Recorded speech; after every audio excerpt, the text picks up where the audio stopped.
U.S. intelligence says Iran is moving weapons of up to 100 cruise missiles. Russia successfully tested an intercontinental missile. Most Germans do not believe Ukraine can win. Two sources familiar with U.S. intelligence information said that the country observed Iran moving military equipment, including unmanned aerial vehicles, UAVs, and cruise missiles, signaling that Iran may be preparing to attack Israeli targets. According to CNN on April 13, specifically, the U.S. side saw Iran preparing up to 100 cruise missiles. However, it is unclear whether Iran is preparing to attack Israel from its own territory, or is preparing to prevent Israel or the United States from responding in the event of an Iranian attack. Iran's above move comes in the context that this country may be about to retaliate against Israel. Previously, Iran accused Israel of attacking the Iranian embassy in Damascus, Syria, on April 1. Although Iran wants a major retaliatory strike, it also does not want to be drawn into direct war with Israel and the United States. That is why U.S. intelligence assessed that Iran could use pro-Iranian forces to launch the first attack. U.S. officials believe that Iran will certainly retaliate against Israel, and the problem is sooner or later. In that context, a series of countries have warned citizens to avoid traveling to Israel, Iran, and the Middle East region in general. According to AFP news agency, in an announcement on April 12, the Indian Ministry of Foreign Affairs advised citizens not to travel to Iran and Israel until further notice, citing the tense situation in the region. The Indian Ministry of External Affairs added that Indian citizens in these two countries should adhere to maximum safety precautions and limit movement to a minimum. Previously, countries including the US and Russia issued similar travel advisories for diplomatic staff and citizens in the region. France also warned citizens to limit travel in the coming days to Iran, Lebanon, Israel, and the Palestinian territories. Foreign Minister Stéphane Séjourné also requested the evacuation of family members of French diplomats in Iran and no French civil servants to be sent on business trips to countries on the list. On April 12, the Polish Ministry of Foreign Affairs advised its citizens not to go to Israel, Palestine, and Lebanon. The Polish Ministry of Foreign Affairs warned, the possibility of a sudden escalation of military activities cannot be ruled out, causing significant difficulties for leaving Israel, Palestine, and Lebanon.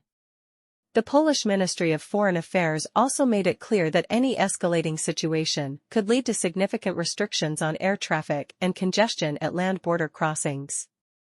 Meanwhile, German airline Lufthansa has extended the suspension of flights to and from Iran's capital Tehran until April 18, and flights will not fly over Iranian airspace during that time.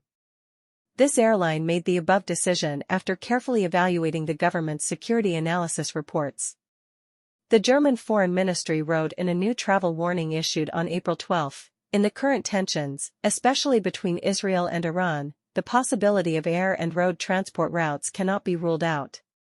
And sea routes may be affected. German citizens risk being arrested, interrogated, and sentenced to long prison terms. Citizens with dual Iranian and German citizenship are especially at risk. Austrian Airlines is currently the last Western European airline still keeping flights to Iran and also said it will suspend all flights from Vienna to Tehran until April 18 in response to rising tensions. Later in the area.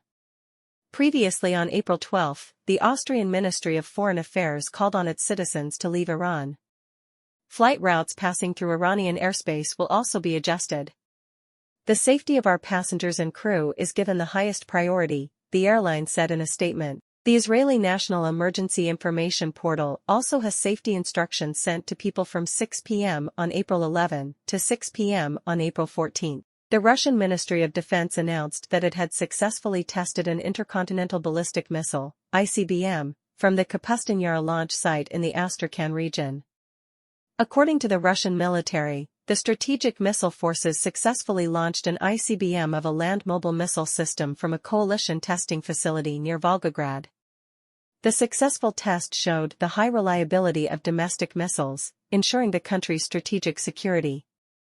However, the type of system tested was not disclosed. Russia currently uses the Rs-24 Yars missile as a mobile nuclear deterrent, but is also said to be developing a successor to this system. According to the Russian military, the country's strategic missile forces successfully launched an ICBM of a land mobile missile system from a coalition testing facility near Volgograd on April 12. The test was successful and showed the high reliability of domestic missiles, ensuring Russia's strategic security. Russia did not disclose the type of system tested. Russia is using the Rs-24 Yars missile, NATO designation SS-29, as a mobile nuclear deterrent, but is also said to be developing a successor to this system. Yars entered service just a few years ago, completely replacing the RT-2PM2 Topol-M SS-27 system. This missile uses solid fuel and is expected to carry multiple thermonuclear warheads. Yars can be deployed from mobile vehicles or launch silos. A new poll conducted for ZDF television shows that the vast majority of Germans do not believe that Ukraine can defeat Russia, even if the country has Western weapons in its hands. A survey conducted by Politbarometer published on April 12, 2024, showed that only 1/10 Germans think that Kyiv can win. The number of skeptics in Germany continues to grow. While in August 2023, 70% of respondents said they did not see Kyiv winning, currently 82% of those surveyed do not believe that Kyiv can prevail. The poll also showed that less than half of Germans want their government to send more military aid to Ukraine. According to the data, 42% of respondents favored stronger support, while 31% wanted it to stay at the same level and 22% believed it should be reduced. Politbarometer found that Germans are increasingly concerned about the possibility of a larger conflict on the European continent, and demand the direct participation of national armed forces. Up to 53% of respondents called that scenario a serious or very serious concern. Most people in Germany also believe that the army will not be capable of participating in a large-scale war. Nearly 80% of respondents said the German armed forces, or Bundeswehr, would be in a weak position in the event of a conflict, even if part of NATO. Only 13% said otherwise. The Politbarometer survey was conducted by the Mannheim Research Group on behalf of ZDF between April 9 and 11, 2024, and involved 1,254 eligible voters across Germany. The data comes a month and a half after another poll showed that only 10% of people across 12 European Union (EU) countries believe that Ukraine can defeat Russia on the battlefield. Results published by the European Council on Foreign Relations (ECFR) at the end of February 2024 showed that the number of respondents, 20%, expected Moscow to win, and 37% of respondents believed that the conflict would end with some form of compromise.